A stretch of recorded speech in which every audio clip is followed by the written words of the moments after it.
다 함께 기도하심으로 6월 9일 월요일 매일 예배 시작하겠습니다. 기도합니다. 사랑과 내가 풍성하신 하나님 감사합니다. 새로운 한 주의 첫날 우리를 주님의 은혜 가운데 세우시고 우리가 오늘 하루 주의 말씀 앞에 서게 하시니 감사합니다. 주님, 오늘도 우리의 마음 가운데 분주함이 있습니다. 또 우리 안에 염려와 걱정이 있습니다.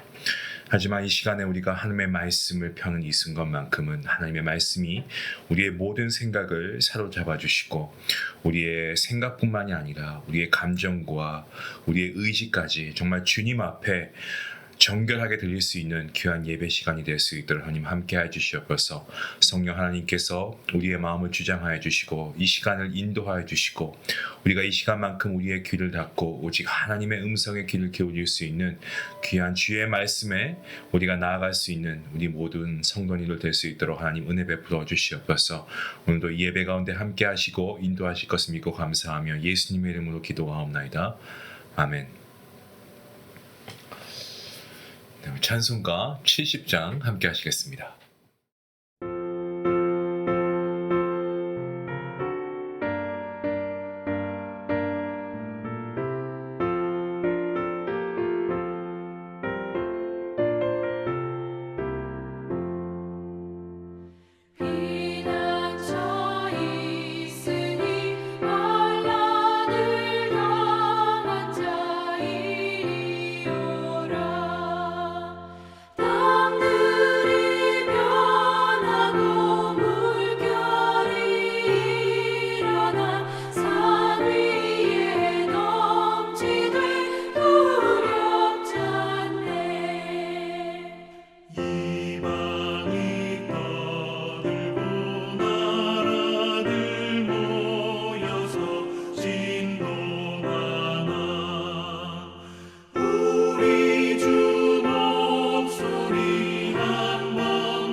오늘 하나님께서 우리에게 주시는 말씀입니다. 민수기서 35장 9절부터 21절까지의 말씀 되겠습니다. 우리 같이 함께 한 목소리로 말씀을 읽도록 하겠습니다. 여호와께서 또 모세에게 말씀하여 이르시되 이스라엘 자손에게 말하여 그들에게 이르라. 너희가 요단강을 건너 가나안 땅에 들어가거든 너희를 위하여 성읍을 도피성으로 정하여 부지 중에 살인한 자가 그리로 피하게 하라. 이는 너희가 복수할 자에게서 도피하는 성을 삼아 살인자가 회중 앞에 서서 판결을 받기까지 죽지 않게 하기 위함이니라. 너희가 줄 성읍 중에 6을 도피성이 되게 하되 새 성읍은 요단 이쪽에 두고 새 성읍은 가나안 땅에 두어 도피성이 되게 하라. 이 6성읍은 이스라엘 자손과 타국인과 이스라엘 중에 거류하는 자의 도피성이 되리니 부지 중에 살인한 모든 자가 그리로 도피할 수 있으리라. 만일 철 연장으로 사람을 쳐 죽이면 그는 살인자니 그 살인자를 반드시 죽일 것이요 만일 사람을 죽일 만한 돌을 손에 들고 사람을 쳐 죽이면 이는 살인한 자니 그 살인자는 반드시 죽일 것이요 만일 사람을 죽일 만한 나무 연장을 손에 들고 사람을 쳐 죽이면 그는 살인한 자니 그 살인하는 자는 반드시 죽일 것이니라. 피를 보복하는 자는 그 살인한 자를 자신이 죽일 것이니 그를 만나면 죽일 것이요. 만일 미워하는 까닭에 밀쳐 죽이거나 기회를 엿보아 무엇을 던져 죽이거나 아기를 가지고 손으로 쳐 죽이면 그 친자는 반드시 죽일 것이니 이는 살인하였습니다. 피를 보복하는 자는 살인하는 자를 만나면 죽일 것이니라. 아멘. 우리가 살아가는 이 세상 가운데 참으로 많은 범죄가 있습니다. 그 중에서도 가장 무서운 범죄라고 하면 이 사람을 죽이는 이 살인이라고 하는 범죄가 아닐까 생각합니다. 사람이 살인을 저지르게 되는 경우는요, 고의적인 살인과 그리고 우발적인 살인, 이렇게 두 가지로 나누어 생각해 볼 수 있습니다. 고의적인 살인은 어떻습니까? 상대방에 대한 미움이나 분노를 품고 그리고 상대방을 죽일 의도성을 가지고 그렇게 해서 살인했을 때 이것을 가리켜서 고의적인 살인이다 라고 얘기합니다. 또 이와는 반대로 우발적인 살인의 경우에는 어떻습니까? 상대방의 생명을 빼앗을 어떤 의도는 갖고 있지 않고 있었지만 자신의 행동이 어떤 우연치 않은 기회에 상대방을 죽음으로 몰고 간 경우, 이런 경우를 가리켜서 우발적인 살인이라고 합니다. 예를 들면 공사 도중에 실수로 망치가 떨어졌는데 지나가던 행인이 그 망치에 맞아서 뇌진탕에 걸려 죽게 되었다. 예를 들면 이런 경우를 우발적인 살인이라고 할 수 있는 거죠. 상대방을 죽이려고 하는 어떠한 의도도 없던 것이기 때문에 이것은 우발적인 살인이라고 하는 것이죠. 하나님의 말씀, 성경은 이러한 우발적인 살인을 가리켜서 부지 중에 일어난 살인이라는 표현을 사용하고 있습니다. 이와 같이 살인은 크게 고의적 살인과 우발적인 살인 두 가지로 나눌 수 있는데요. 만일 이 살인자가 고의적인 살인을 했을 경우에 구약 율법에 의해서 그 사람 역시도 죽음에 처해야 했습니다.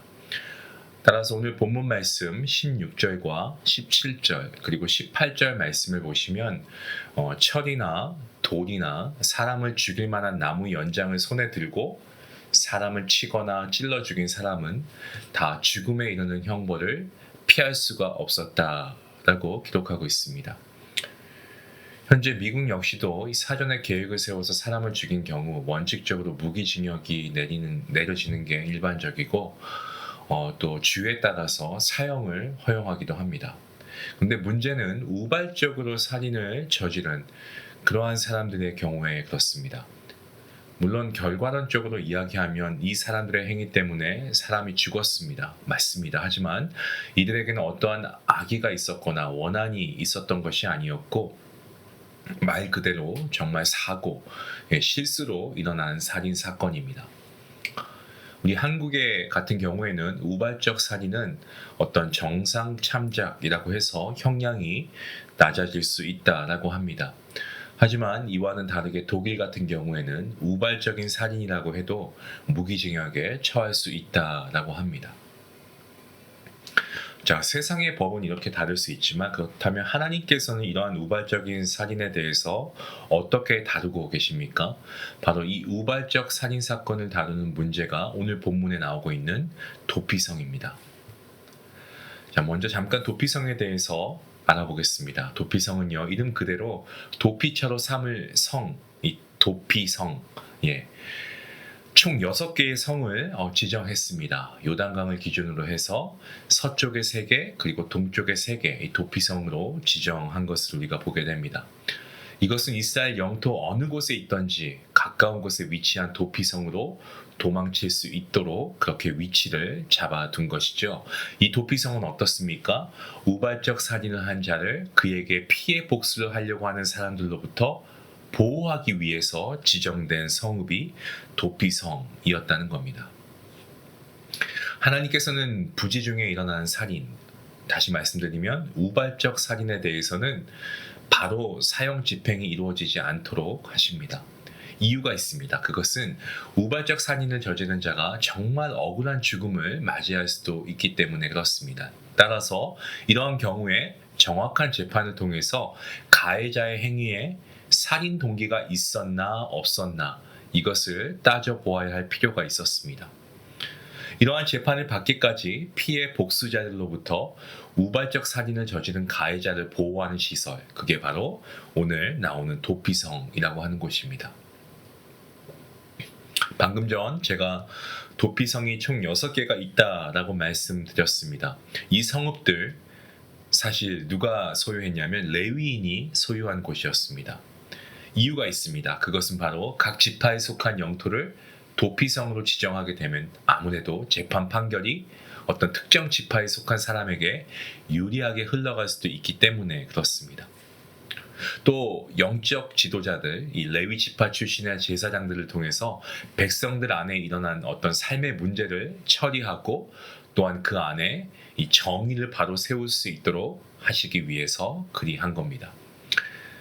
본문 15절 말씀이죠.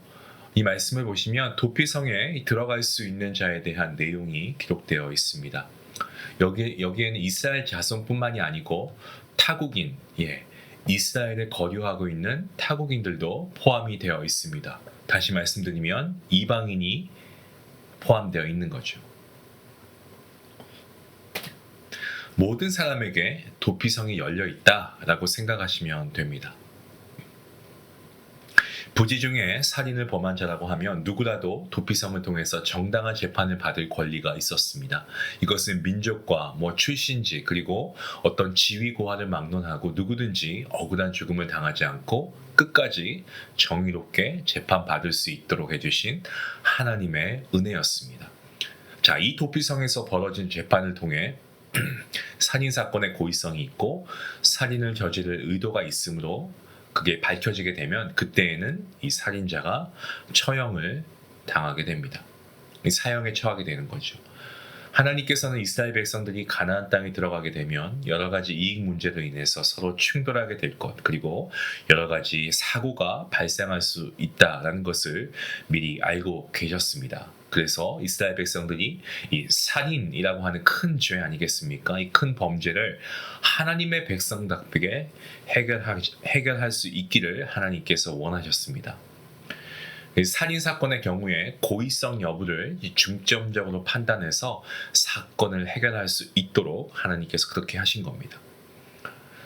뿐만 아니고 이러한 과정을 통해서 우발적으로 살인을 저지른 사람의 경우에도 사형을 당하거나 또한 억울한 누명을 뒤집어 쓰지 않도록 기회를 주신 겁니다.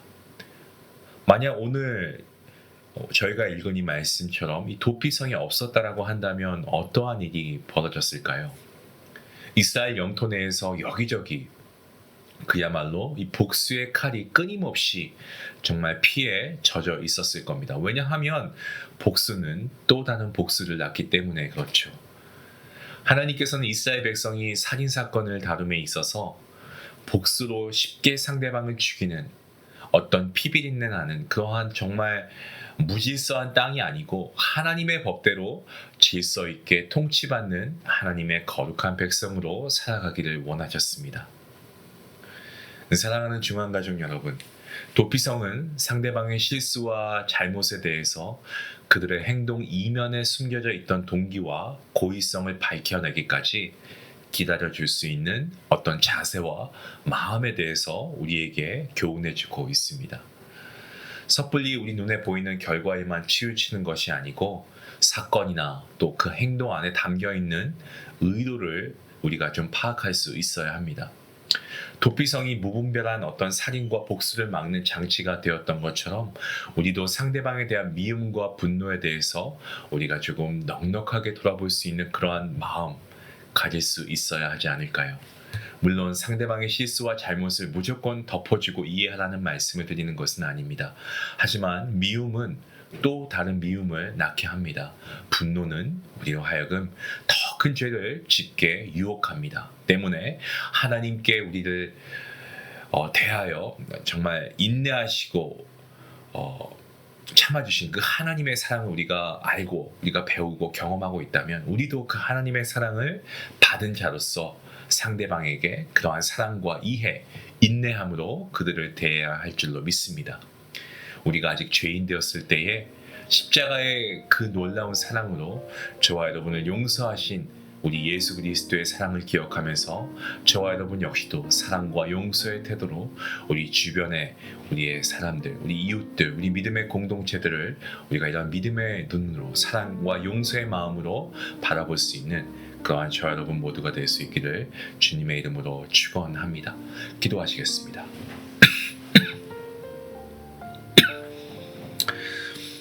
사랑과 정의의 하나님, 오늘도 주님의 살아있는 말씀으로 우리의 생각을 하나님께서 바꾸어 주시고 이 시간 우리의 마음을 주님께서 진리의 성령으로 비추어 주시니 감사합니다.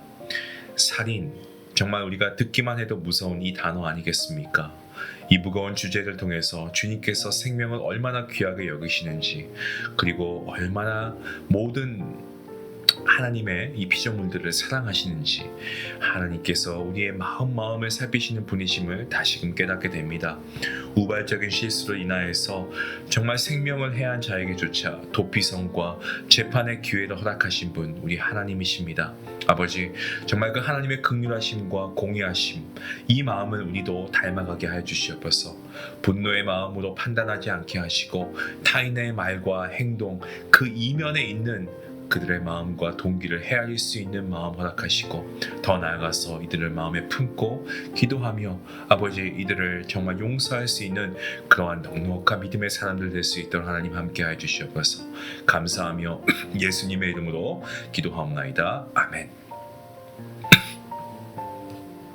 오늘 말씀을 생각하시면서 나에게 상처를 준 누군가가 있다라고 한다면 우리가 미움이나 오해 대신에 정말 그 사람의 행동 이면에 있는 어떠한 다른 동기가 없는지 우리가 한번 깊이 돌아보고요.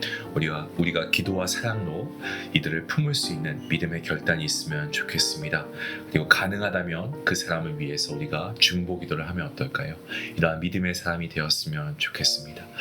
오늘 제가 말미에 좀 기침이 나와서 제가 말씀을 고르게 전하지 못한 점 여러분 양해해 주시고, 오늘 말씀을 우리가 기억하면서 함께 기도하며 나아가겠습니다. 기도합니다.